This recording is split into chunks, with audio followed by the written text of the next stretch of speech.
Hello, my name is Bill Child. I'm a professor of philosophy at Oxford and a tutor in philosophy at University College Oxford. Welcome to our short video about studying PPE at Oxford. These are my colleagues. Is Matt Williams. I am a tutor in politics at Jesus College and the Access Fellow for that college as well. Hello, I'm Chris Bowdler from the Department of Economics in Oxford, and I'm a fellow and tutor in economics at Oriel College. So Matt is going to take us through some slides talking about the PPE course and the admissions process. Over to you, Matt. Okay, so I'm just going to go through some slides that will give the essential details about the course and admissions for philosophy, politics and economics. So just to talk through the application process in very broad brush strokes, it's a roughly 3.5 to 4 month process starting in October and finishing in January. The start of the process involves you submitting your application form, your UCAS application, which you would send to all the universities you're applying to, including PPE. The deadline for which is the 15th of October. You would also need to register by that date for a test called the TSA, the Thinking Skills Assessment that we use for selecting our candidates, and that's an obligatory part of the admissions process. The TSA test itself then happens in early November typically, and if you are successful in the application and the test, you might then be invited to an interview, which typically take place in early December, and then decisions are communicated in early January. So as I say, roughly sort of 3.5 month or so process. The reason that the process is so long is because we want to make sure that we make the fairest decisions on who to admit amidst a very competitive pool of applicants. So what sort of things do you need? You need good academic results, but by no means perfect. We are asking for predicted AAA at A-level or equivalent. If you're unsure what your qualifications might require, there's a very good website that provides specific details on anything that you might be interested in. And we, of course, admit students from all over the world, so not to worry at all if you don't have A-levels. We're also expecting a good performance on the TSA and good performances at interview. But please bear in mind that we are capable of contextualizing certain performances. So, for example, if somebody has a very unexpectedly weak performance on one aspect of the admissions process, that may be for very good reasons, and we are able, under certain circumstances, to take that into consideration. We're also looking for competence in English because all of our tuition takes place through the medium of English. You certainly do not need to have studied philosophy, politics, or economics before, and in my experience, most of our incoming students have not studied any of those three subjects either. We suggest that maths is recommended, and Chris can perhaps explain a little bit further why maths is recommended as one of your high school subjects. Yes, I think maths is very useful background for PPE. In economics, some of the ideas that you come across, particularly in microeconomics, are communicated mathematically. So it can be useful to have a background in, for example, differential calculus in order to understand some of the principles of individual decision making. I think that maths can also be useful for the politics course when analysing data sets, looking at evidence from the literature in different fields of politics. And I think maths, or at least some mathematical reasoning, is often useful for the logic component of the philosophy course. So some familiarity in maths beyond the age of 16 is a good background for studying PPE. Thanks, Chris. And we also suggest that history is helpful, but it's certainly not required. And some sort of essay-based subject will typically be absolutely fine in lieu of history specifically, just because PPE, certainly philosophy and politics, but also economics, entails a significant degree of essay writing for which competency in that craft is useful. Okay. So the TSA, the Thinking Skills Assessment, the deadlines I briefly sketched out earlier, but just to reiterate, 6 p.m. UK time on the 15th of October, that's an absolutely hard deadline. So if you try and register at 6:01 p.m, I'm afraid that's it, and your chances of applying for PPE will be snuffed out then and there. So please make sure that you're aware of any important deadlines and that you're prepared well in advance. There's lots of excellent information on our website, and you're of course welcome to contact the admissions office at any of the colleges you may be applying for, or indeed the departments, and we'll be happy to help you. But I'm afraid those deadlines are very strictly enforced. The TSA test will this year take place on the 4th of November. You will need to sit this test at a registered centre. The implications of COVID-19 on test registration centres are yet to be fully worked out, but we will provide, of course, all of the details in sufficient time for you to make the necessary arrangements. Typically, the tests are taken at your school, but circumstances, of course, vary. Sometimes people are taking year abroads and they can arrange to have the test taken at an official residence somewhere outside of the country. We release the results, well, we don't. This is actually a test administered externally, but the results are released on the 11th of January next year. Okay, how to prepare for the Thinking Skills Assessment? Well, there's lots of great material online. If you go to the Oxford University website, you will be able to find links from the PPE course page to the TSA test and how to prepare. There's lots of fantastic materials there, including lots of past papers. So I would suggest that you go and take a look at as many of those as you can. The test is split very broadly into 3 parts. There's critical thinking and problem solving, both of which are tested through multiple choice questions, of which you have 50 to answer in 90 minutes. Those are, if you like, in old money, numerical and verbal reasoning tests. And there's also a short essay, a 30-minute essay. And the most obvious form of preparation would be to go and download a past paper and try it out under time conditions. There is plenty of those tests available. There's also various other resources on the website, including an explanation of how the results are calculated and how we use those results in our admissions decisions. And I suggest that you go and have a look at those. There's also various other materials on the college websites and on YouTube. We've got some videos on the Jesus College Oxford YouTube website for the TSA. So go and have a look at what's available. But there is good evidence that some practice can improve your performance, so it is recommended. Okay, UCAS application. Now, UCAS is the service that helps you apply to all of the universities you're applying to, not just for Oxford. The deadline for applying is, again, strictly 6 p.m. On the 15th of October. So obviously, best not to leave it until 5:59 p.m.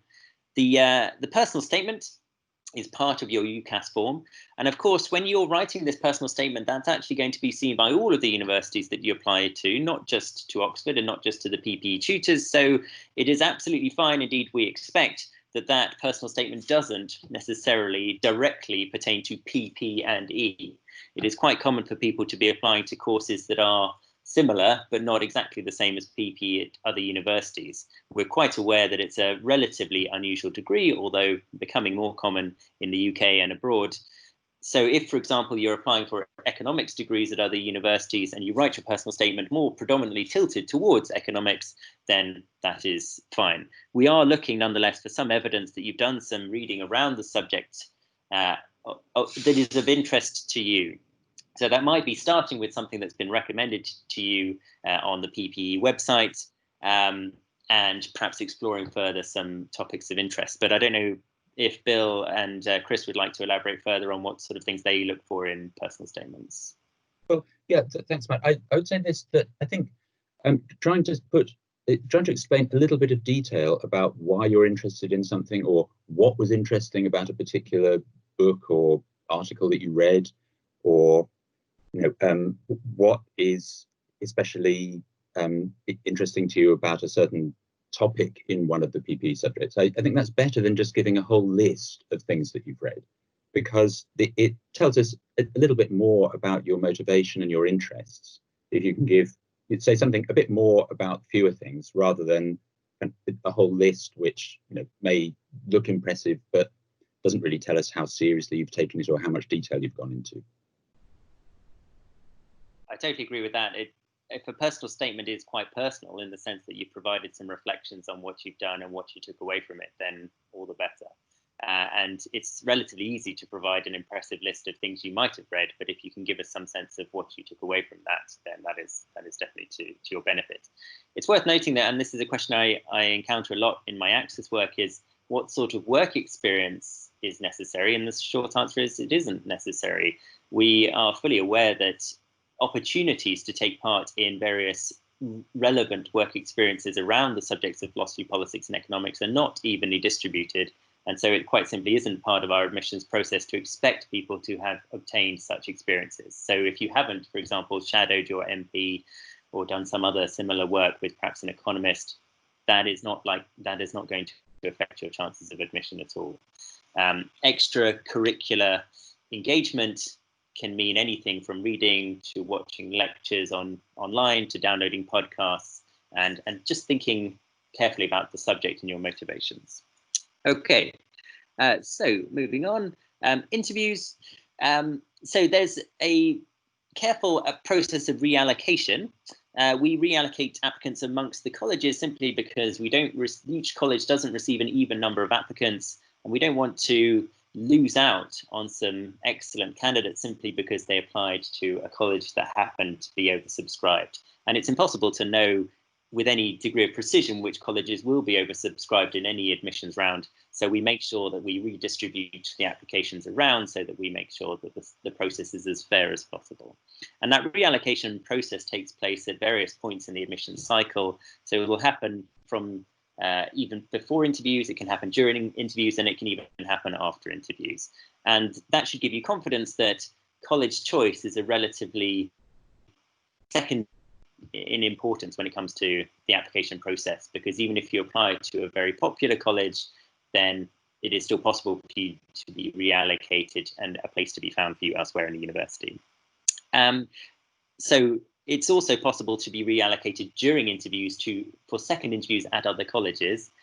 There is no particular point in trying to infer anything from that. If you do come up for an interview and you're asked to go to another college for a second interview, it could mean one of several scenarios. It doesn't mean you've been rejected by the first college. It doesn't mean you will be accepted by the second college. It could mean all sorts of things. So best not to read too much into that would be my advice.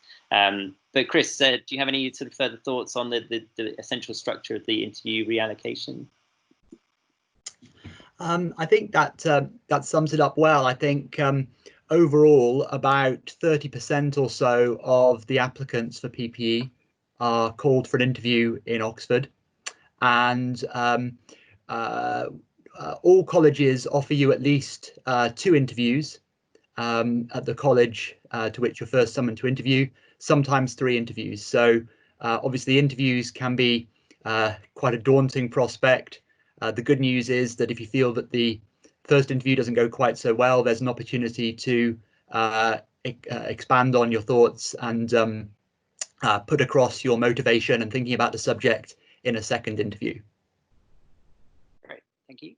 And finally, just preparing for interview. Well, it's a good idea to start with some fairly sort of basic questions. You know, why do you want to study PPE? What are your motivations?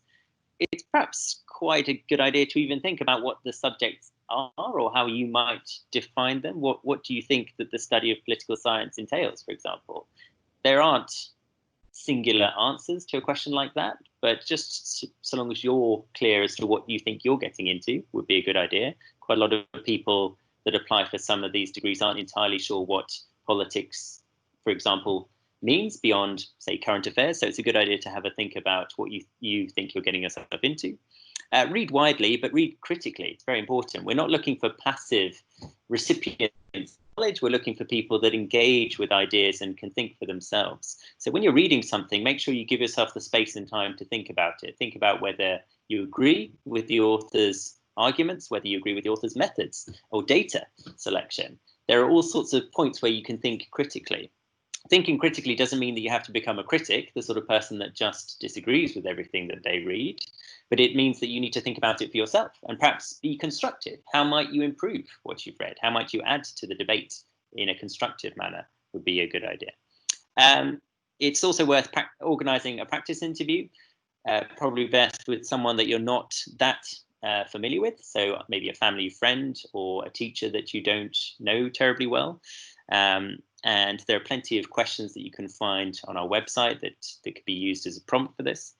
And just make sure that you're absolutely clear on all the course criteria and the contents, and that would be good preparation. But we are going to be talking a little bit more about this in a separate video. But Bill and Chris, if you have any further reflections on interview, then let us know. Yes, I would just say that the point 3 on the slide about organising a practice interview, and I know that a lot of you, or the kind of